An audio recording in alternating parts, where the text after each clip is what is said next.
సరే ఈ కేసుల వల్ల మీ వ్యక్తిగత జీవితానికి ఎలాంటి ప్రభావం చూపించింది? ఏంది ప్రభావం చూపిలే? ఈ దేశంలోనే అత్యున్నత విద్యావంతుడు, మంచి అడ్వకేట్ను. నేను వ్యాపారమో వ్యవసాయమో ఇంకోటో నా వకాలతో హైకోర్టుకు పోయే సుప్రీంకోర్టుకు పోయింటే ఒక పెద్ద అడ్వకేట్గా ఉండేవారు. నా వ్యక్తిగత జీవితం పోయింది. నా వయసు అయిపోయింది. ఈ పార్టీలో 27-26 సంవత్సరాల్లో మొదలుపెట్టినా. కరిగిపోయింది.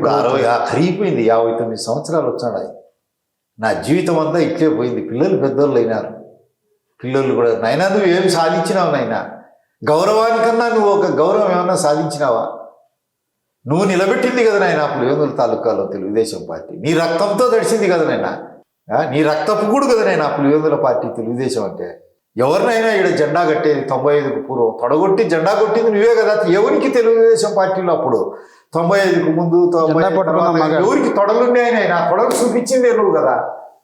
వృధా అయిపోయింది కదా. పిల్లలు పెద్దవాళ్ళు అయినారు కదా. ఐఏఎస్ సివిల్ సర్వీస్ ఒకరు, MBA 5 అయిపోయింది ఒకరు. వాళ్ళకు బుద్ధి ఇచ్చింది కదా.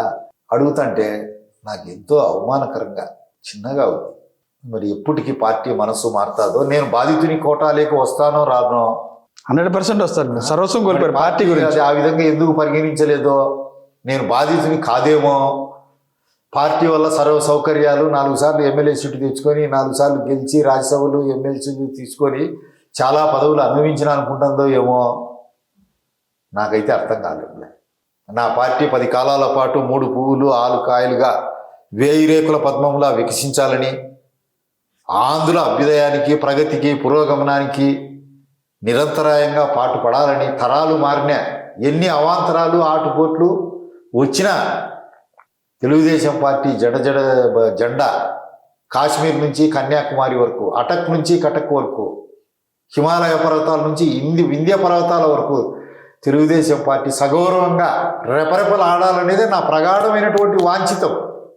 అప్పటికైనా ఇప్పటికైనా